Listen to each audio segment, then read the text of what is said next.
हम फिर से लेकर आ चुके हैं आप लोगों के लिए सुबह की सभी ताज़ा और बड़ी खबरें।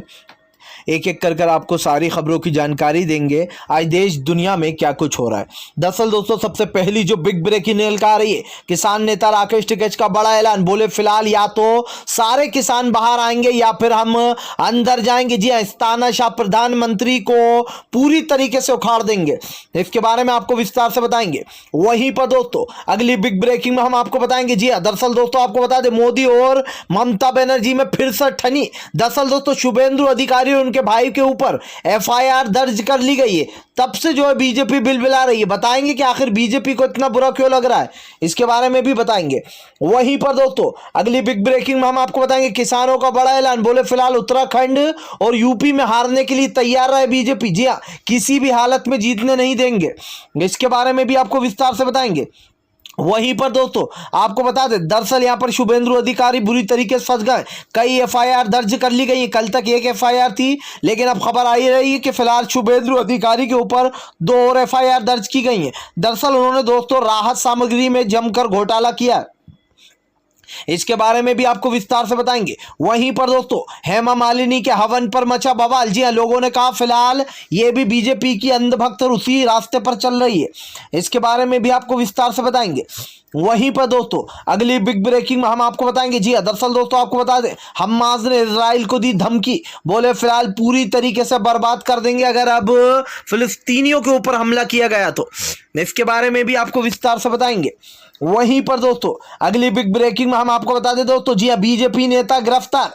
दरअसल दोस्तों आपको बता दें, जहरीली शराब पिलाने वाला बीजेपी का नेता ऋषि शर्मा गिरफ्तार हो गया। जी हां, 108 लोगों की मौत हो गई थी। सोचिए दोस्तों, कांग्रेस ने चुटकी भी ली है कि फिलहाल बीजेपी के नेता ही ऐसे क्यों निकलते। इसके बारे में भी आपको विस्तार से बताएंगे। वहीं पर दोस्तों योगेंद्र यादव की मोदी सरकार को चेतावनी। बोले फिलहाल ये सरकार घमंडी हो गई है। जी हां, अमित शाह और प्रधानमंत्री नरेंद्र मोदी कान खोलकर सुन ले कि फिलहाल किसानों के साथ अगर बर्बरता की या उन्हें परेशान किया तो सारे किसान जेल में घुस जाएंगे। जी हां, अगर अंदर नहीं लेंगे तो खुद ही चल जाएंगे। इसके बारे में भी आपको विस्तार से बताएंगे। वहीं पर दोस्तों उत्तर प्रदेश मथुरा में दोस्तों एक बार फिर से मॉब लिंचिंग का केस। जी हां दोस्तों, 5 मुसलमानों के ऊपर दोस्तों गौ रक्षा के नाम पर 5 लोगों से वसूली करने के लिए उनको पीटा गया और फिर एक की मौत चली गई, मौत हो गई दोस्तों उसमें से शेरा की। यानी कि जैसे ही उत्तर प्रदेश में चुनाव आए दोस्तों, गौ रक्षा की बात आई पैसे लूटने की, तो अब मॉब लिंचिंग होना शुरू हो गई है। इसके बारे में भी बताएंगे। वहीं पर दोस्तों अगली बिग ब्रेकिंग में हम आपको बताएंगे, केजरीवाल का मोदी सरकार पर बड़ा हमला। बोले घर घर राशन को क्यों रोक रही है मोदी सरकार, क्योंकि फिलहाल ये राशन माफिया, जी हाँ, ये राशन माफिया चलाती है और चोरियां करवाती है दोस्तों अनाजों की। इसके बारे में भी आपको विस्तार से बताएंगे।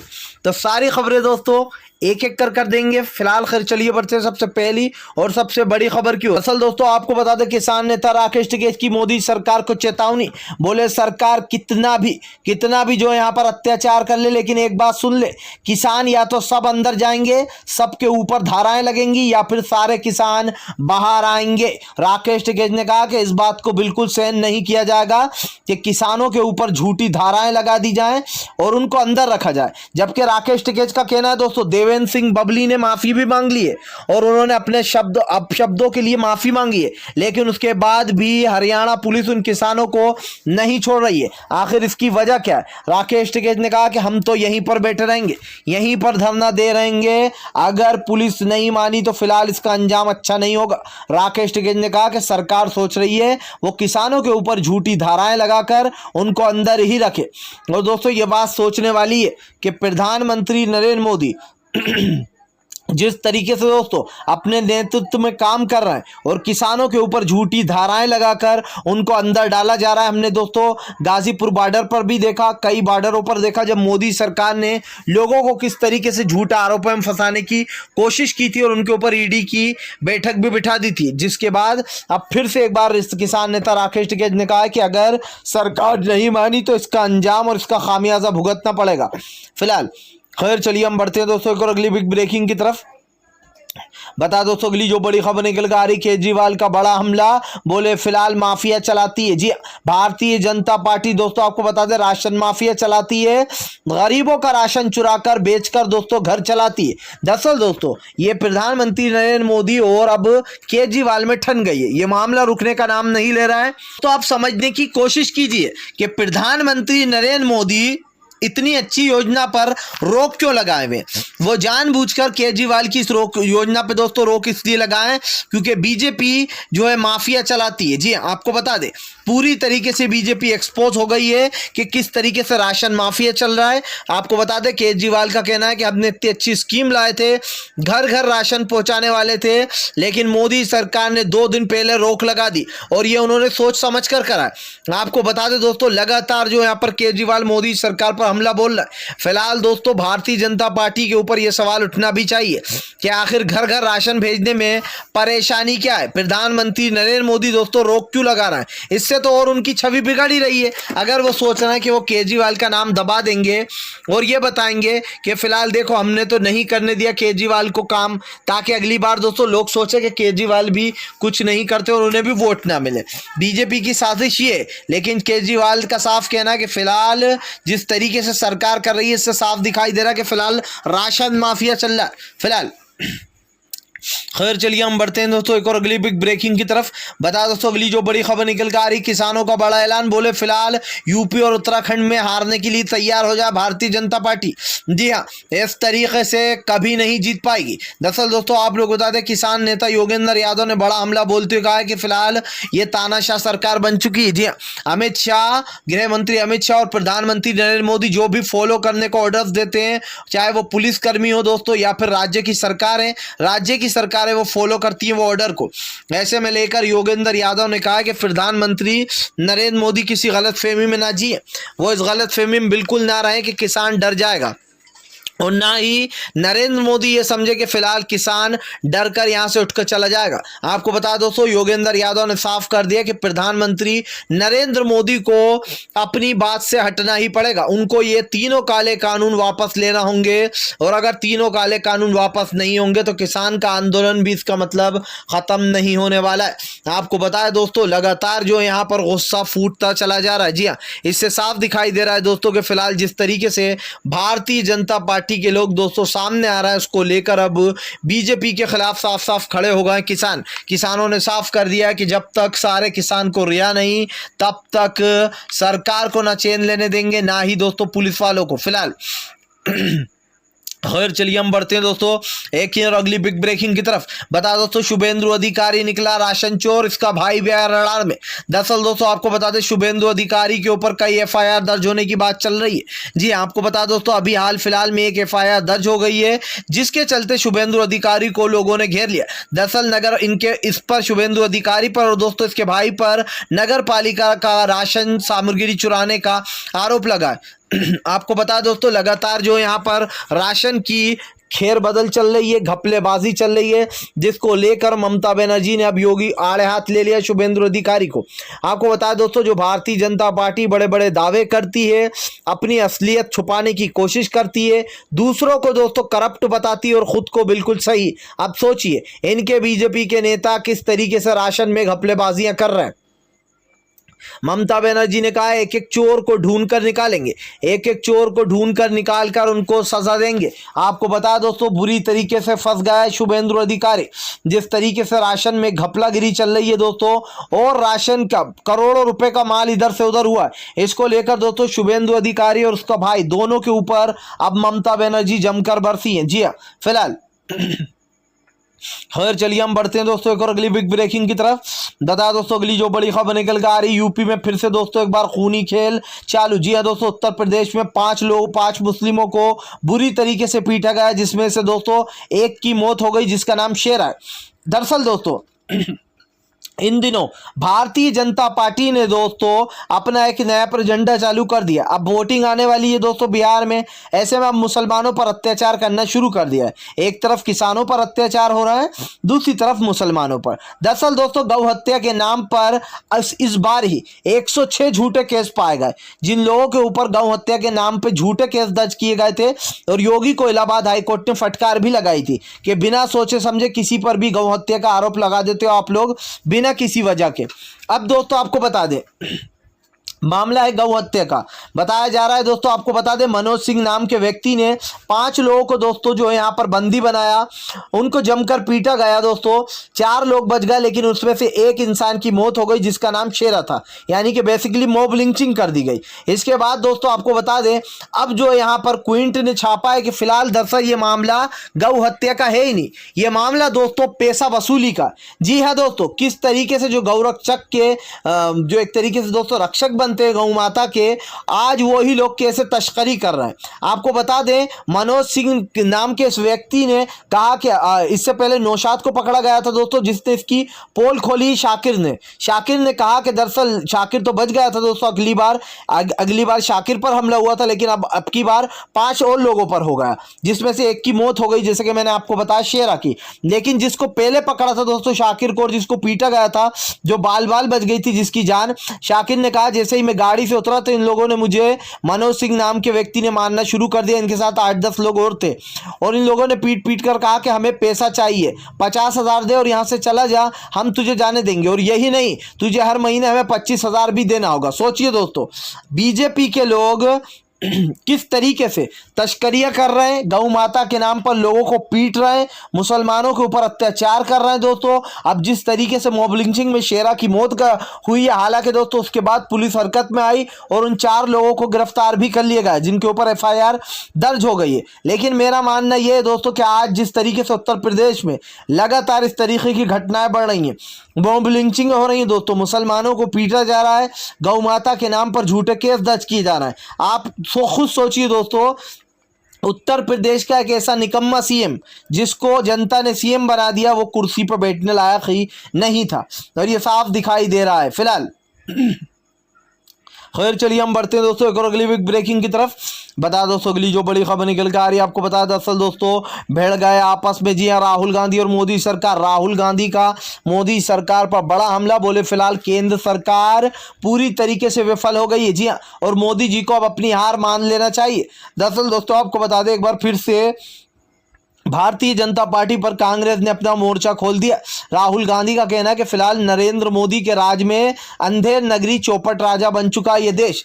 जी आपको बता दोस्तों राहुल गांधी का कहना है जिस तरीके से केंद्र सरकार की सारी नीतियां फेल हो रही हैं और जिस तरीके से दोस्तों आम जनता परेशान हो रही है, उसको लेकर राहुल गांधी ने मोदी सरकार को घेर लिया है। राहुल गांधी का कहना है कि प्रधानमंत्री नरेंद्र मोदी अच्छे से जानते हैं कि आज देश की जनता किस हालात से गुजर रही है, लेकिन उसके बावजूद भी हमारे देश के प्रधानमंत्री नरेंद्र मोदी को लगता है दोस्तों सब कुछ ठीक चल रहा है। लेकिन सवाल ये है दोस्तों कि आज जिस तरीके से जी हाँ बीजेपी के नेता दोस्तों बड़े बड़े कांड कर रहे हैं और वैक्सीन के नाम पर दोस्तों तस्करियां हो रही हैं, इंजेक्शन बेचे जा रहे हैं, इस चीज़ का सवाल का जवाब प्रधानमंत्री नरेंद्र मोदी के पास भी नहीं है फिलहाल। खैर चलिए हम बढ़ते दोस्तों एक और अगली बिग ब्रेकिंग की तरफ। बता दोस्तों अगली जो बड़ी खबर निकल कर आ रही है, जी दरअसल दोस्तों आप लोग बता दें आप जबरदस्त तरीके से भिड़ गए केजरीवाल मोदी से। बोले फिलहाल मोदी सरकार कितनी नीतियां ला दे लेकिन हम अपने लक्ष्य से पीछे नहीं हटने वाले। जी दरअसल दोस्तों आप लोग बता दें भारतीय जनता पार्टी के ऊपर केजरीवाल जमकर भड़के। उनका कहना है कि फिलहाल 2 दिन पहले राशन पर रोक लगाना, इसका साफ मतलब यही है कि केंद्र सरकार जो है जिस तरीके से कालाबाजारी कर रही है दोस्तों राशन में, उसका का भेद नहीं खुलने देना चाहती। अरविंद केजरीवाल ने कहा कि हम देश की जनता के लिए हमने एक बड़ी सोच सोची थी और एक बड़ी चाह रखी थी ताकि दोस्तों दिल्ली की जनता भूखी ना मरे, जो लोग लॉकडाउन में परेशान हो रहे हैं दोस्तों उनके घर घर राशन पहुंचे। लेकिन सोचिए दोस्तों प्रधानमंत्री नरेंद्र मोदी का जो LG कानून है अब वो कहीं ना कहीं केजरीवाल के ऊपर भारी पड़ रहा है। जानबूझकर दोस्तों ये कानून लाया इसीलिए गया है ताकि केजरीवाल सक्षम तरीके से अपना कोई भी डिसीजन ना ले पाए।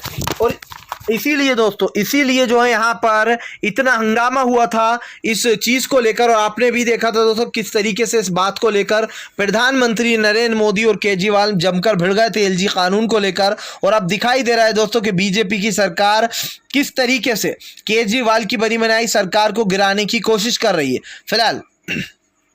खैर चलिए हम बढ़ते हैं दोस्तों एक और अगली बिग ब्रेकिंग की तरफ। बता दोस्तों अगली जो बड़ी खबर निकल कर आ रही है, जहरीली शराब से 108 लोगों की मौत, बीजेपी का नेता ऋषि शर्मा गिरफ्तार। जी हाँ, दरअसल दोस्तों आप लोग बता दें बीजेपी के नेताओं के क्या कहने, भाई कोई रेपिस्ट निकलता है तो कोई दोस्तों जहरीली शराब पिला पिला कर लोगों की जाने लेता है, तो कोई तो दोस्तों रेमडेसिविर इंजेक्शन की तस्करियां ही करता है। अब आप खुद सोचिए दोस्तों, ऋषि शर्मा जिसकी जहरीली शराब पीकर अब तक 108 लोगों की मौत हो चुकी है, वो बंदा बीजेपी का पकड़ा जाता है, इसके ऊपर कार्रवाई हो रही है। इसका दोस्तों नकली जो फार्म हाउस था, शराब वगैरह बना करती थी, अवैध फार्म हाउस, उसको भी गिरा दिया गया है बुलडोजर से। लेकिन दोस्तों सवाल यह उठता है कि आज भारतीय जनता पार्टी ने इसके ऊपर कार्रवाई कैसे कर दी। मैं आपको बताता हूं दोस्तों, उत्तर प्रदेश में 2022 में आने वाले हैं चुनाव। अब योगी के पास दोस्तों अपनी छवि सुधारने के लिए टाइम बचा है बहुत कम। शुरुआत इन्होंने करी है ऋषि शर्मा से, हिस्ट्री शीटर से। आपको लग रहा होगा कि बीजेपी वाले तो हमेशा अपने नेताओं को बचाते रहते हैं, और अभी भी बचा रहे थे। जब मामला ज्यादा तुल पकड़ लेता है दोस्तों, तो फिर इनको गिरफ्तार करवाना ही पड़ता है अपने ही नेताओं को, ताकि लोगों को यह लगे कि सब कुछ ठीक है और बीजेपी अपने नेताओं पर भी एक्शन ले रही है। लेकिन दोस्तों अब ऋषि शर्मा के ऊपर लोगों ने, कांग्रेस ने मोदी सरकार की चुटकी ली है। आपको बता दें कांग्रेस के दोस्तों सुरेंद्र राजपूत हैं, उन्होंने जो यहां पर एक ट्वीट में लिखा है कि फिलहाल आखिरकार जिस आरोपी के जहरीली शराब पीने से अब तक 108 लोगों की मौत हो गई उत्तर प्रदेश में, अलीगढ़ का यह मामला था, जिसको लेकर आपको बता दें यहां पर सुरेंद्र राजपूत ने कहा है कि फिलहाल मोदी सरकार की पार्टी में ही ऐसे लोग क्यों निकलते हैं। जी रेपिस्ट, और दोस्तों जिस तरीके से यहाँ पर चोरी की जाती है, पैसों में घपलेबाजी की जाती है, बड़े बड़े जिस तरीके से कांड किए जाते हैं, ये बीजेपी के लोग ही क्यों निकलते हैं। अब भाई सुरेंद्र राजपूत के सवाल का जवाब तो मोदी जी ही दे सकते हैं, क्योंकि उनके राज में तो सब कुछ चंगा सी। प्रधानमंत्री नरेंद्र मोदी को लगता है कि जो भी हो रहा है वो सब कुछ ठीक हो रहा है और सब कुछ चंगा सी फिलहाल। खैर चलिए हम बढ़ते हैं दोस्तों एक और अगली बिग ब्रेकिंग की तरफ। बता दोस्तों अगली जो बड़ी खबर निकल कर आ रही, जी हाँ, दरअसल दोस्तों आप लोग बता दें जबरदस्त तरीके से प्रधानमंत्री नरेंद्र मोदी के ऊपर ममता बनर्जी का हमला। जी हाँ, बोले फिलहाल भारतीय जनता पार्टी सोचती थी कि हमें यूपी हमें मिटा देगी, जी हाँ, हमें पूरी तरीके से खत्म कर देगी, लेकिन हम देश की जनता के लिए सेवा करते रहेंगे। प्रधानमंत्री नरेंद्र मोदी कितनी ही कोशिश कर लें, लेकिन हमें और हमारे काम को पीछे नहीं छोड़ पाएंगे। आपको बता दोस्तों ममता बनर्जी ने शुभेंदु अधिकारी पर भी बड़ा हमला बोलते हुए कहा कि जो चोर उचक्के थे वो सब लोग बीजेपी में जाके भर गए। जी हाँ, जिस तरीके से दोस्तों आज चोरियां हो रही हैं अनाज की, इसको लेकर ममता बनर्जी ने मोदी सरकार को जमकर घेर लिया। ममता बनर्जी ने साफ कहा कि फिलहाल एक भी चोर उचक्के को राहत की सांस नहीं लेने देंगे फिलहाल। खैर चलिए हम बढ़ते हैं दोस्तों एक और अगली बिग ब्रेकिंग की तरफ। बता दोस्तों अगली जो बड़ी खबर निकल कर आ रही, देवेंद्र सिंह ने मांगी माफी, मानी अपनी गलती, बोले फिलहाल मेरे मुंह से निकले अब शब्द मैंने बकी गालियां, इसीलिए मैं किसानों से माफी मांगता हूं। लेकिन मेरे ऊपर भी हमला किया गया था और किसानों ने मुझे जो यहाँ पर परेशान कर दिया था, इसीलिए मेरे मुंह से वो गालियां निकल गई। सोचिए दोस्तों, ये तो इतने में ही परेशान हो गए, इनको एक दिन किसानों ने क्या घेर लिया, इनके मुंह से गंदी गंदी वाहियात गालियां निकलना शुरू हो गई। उन किसानों का सोचिए दोस्तों, जो 1 साल होने वाला है लगातार सीमाओं पर बैठे, क्या उनका दिल नहीं करता होगा दोस्तों कोसने को बीजेपी को? क्या उनका दिल नहीं करता होगा गाली बकने को बीजेपी को? लेकिन दोस्तों किसान अपनी मर्यादा में है, लेकिन उसके बावजूद दोस्तों बीजेपी के नेता को एक दिन देवेंद्र सिंह बबली को जरा सी परेशानी क्या हो गई, इनके मुंह से अब शब्द और गालियां निकलना शुरू हो गई। ऊपर से दोस्तों इस तरीके की बातें कि फिलहाल किसानों को बाहर नहीं आने दे रहे हैं दोस्तों, पुलिस वाले नहीं छोड़ रहे हैं, जबकि बबली ने अपने केस लेने की बात भी कर दी है। अब आप सोचिए क्या साठगांठ हुई होगी इनके पास। फिलहाल अगर आप भी दोस्तों शांतिपूर्ण ढंग से पीएम की इन सभी गलत नीतियों का दिल से विरोध करते हो और आप मानते हो दोस्तों ये सरकार बस एक तानाशाह सरकार है, इसको तत्काल में अपना इस्तीफा दे देना चाहिए, तो इस वीडियो को ज़्यादा से ज़्यादा शेयर कीजिए, लाइक कीजिए, और अगर दोस्तों आप हमारे चैनल पर पहली बार आए हैं तो सब्सक्राइब करने के साथ साथ पास में एक घंटी आएगी यानी कि बेल आइकन, उसको ज़रूर दबाएं ताकि हमारे हर वीडियो की अपडेट आपको